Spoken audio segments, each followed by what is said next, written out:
I don't think our hearts know the difference between heartbreak.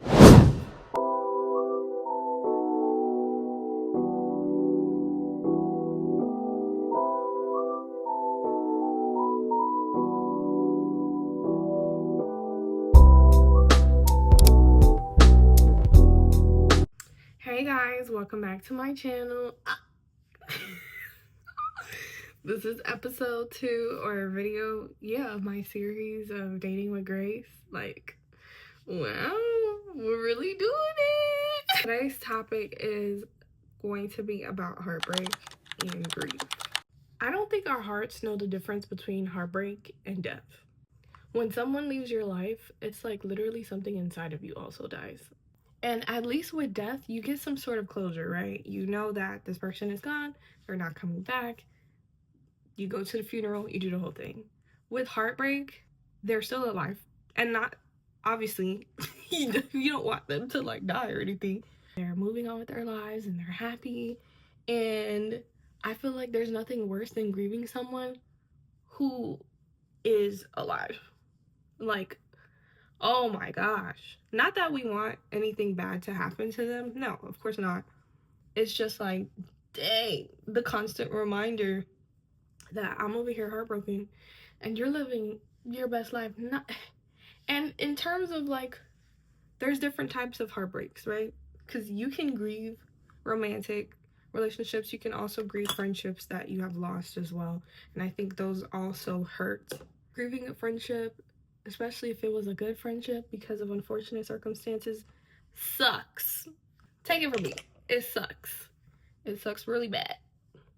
One of the things I wanted to do on here was be transparent, not only to you guys, but really with myself. This is kind of like a digital diary as I kind of navigate like this year of 29. And I'm currently experiencing heartbreak. And sorry, this is me being unserious. Be serious.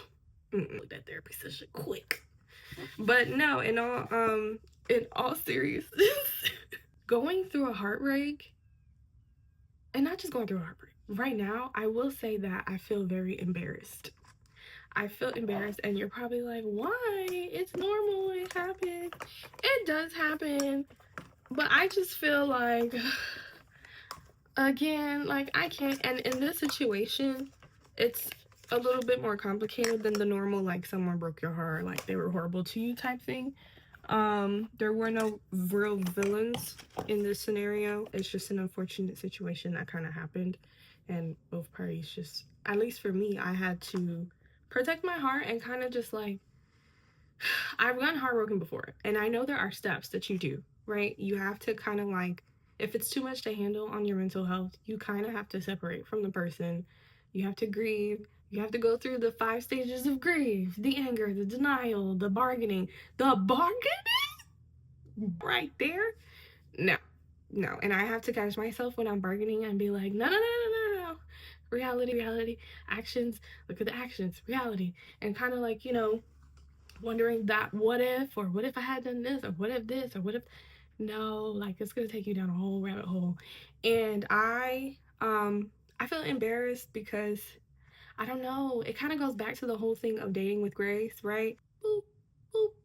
Oh my gosh. Okay, so no one told me to just put 1 dot. This lady was saying you have to forgive yourself for what time could only teach you. And I'm just like, dang, time, you couldn't come sooner. Like when I was in high school or college, like you just had to let me go through all of this. Like, that's crazy.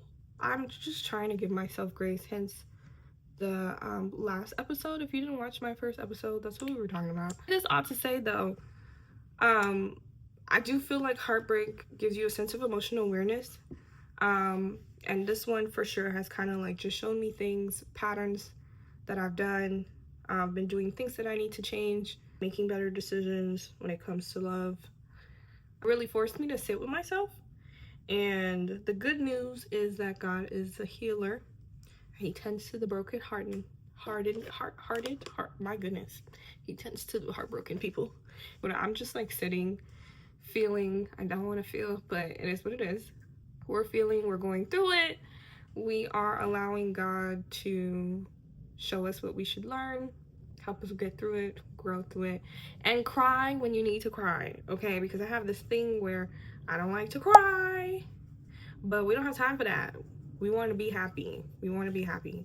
And so I've just been like, I didn't cry in the moment, but when you don't allow yourself to feel, or at least for me, I've always been kind of like, had to be the perfect kid, hold it all together. And I'm now as an adult realizing that my emotions, my brain catches up after my heart. I don't know if that makes sense. So like, I caught feelings, but my brain didn't, they weren't, it, my heart was already moving forward and my brain was kind of like catching up. And that's because of me just growing up, not making excuses, but just me like being this, had to be this perfect kid. Don't cry, hold it all together, you know, like tears of weakness or whatever, blah blah. But you don't even realize in your nervous system trains, your body keeps score. And so now I'm an adult and it's like things happen in the moment and you're supposed to, well, usually people cry in the moment, and then it's me, I'm like, no, okay, well, all right, and I shed like a tear, or I try to like blot my eyes. Then I go to Walmart or Publix 2 days later and I'm sobbing in the noodle aisle. Like, let's be for real. So just really allowing myself to feel in the moment, feel all the feels, because I do want to be able to just move on. I can't just sit here while the other person moves on with their life, right? So there's that. And just remembering that God is faithful. There is nothing I could do that could separate me from his love. And there's not, ooh, y'all, I don't want to be sad for too long, but I know this is the process, so I'm trying to feel. And it just sucks because I have all these goals and then randomly you'll just be sad, and it's just like, bro, I can't be sad right now. But that's the problem, you gotta be sad. Or not got to be sad, but you have to like let yourself feel so you can move on. Move on in the sense of like, get up and do what you gotta do, right? You don't want to be a high functioning depressed person. Grief doesn't mean you made the wrong choice. It just means that I loved what happened.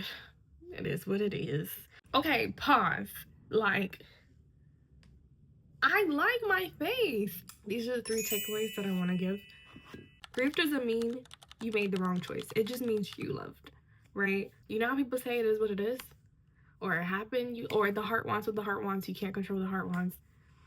We're human. It's normal. I'm a loving person. I'm a kind person. Hey, it just happened. It is what it, I didn't realize that it happened so fast. I was in denial for a really long time. Don't be like me. But it happened, and you just have to deal with the consequences of, I mean, unless they did you wrong. In my scenario, we have no villain in the story here. But if they did you wrong, yeah. Healing isn't about forgetting them. Healing is about remembering yourself. And I think that's what's been happening. This whole thing kind of shook me a lot more than I've shown, because I've been keeping myself busy, but it's kind of making me remember who I am and what, because I've just had so much going on in life. So even with those emotions, I wasn't able to fully sit down and process them and say anything. But now that life has slowed down and I've done it, it's now I'm at this place where I'm trying to remember who I am, who I want to be, who I want to show up as. And I think that's like the beautiful part of healing. Last but not least, you're not dramatic, you're grieving. You're not dramatic, you're grieving. You're not crazy, you're grieving. And take as long as you can to cry. Do what you gotta do. Like, there's no proper way to do this. I mean, don't hurt nobody, but there's no proper way to do this. And you know, let your community know that you're grieving as well, so like they can respect your grieving process and be supportive and have that too, because you know, it also helps to have friends who are checking in on you or just like reminding you of who you are. And you know, because you can get into that depression trap really easy, just get really sad. I think that's what the 4th stage of grief, before acceptance. And so yeah, it's been a really interesting couple of weeks. There's been a lot of self-revelation. At the end of it all, I do believe that God is faithful. Even if we make mistakes, or whatever it is when it comes to grieving friendships, heartbreaks, loved ones, whatever it is, there's always hope because of Jesus. There's always hope. There's always hope. And I'll look back at this video and really see like, wow, when I made this video, I was in this state and look where I'm in. So I guess that's what's good to look forward to. And don't get me wrong, there are those hard days that will come. But cry and keep moving forward. But yeah, that's basically it. I hope you guys enjoyed this episode. Feel free to leave comments, advice, encouragement, whatever you can. I am, or even topics like what else would you like me to talk about right now? It's a digital diary.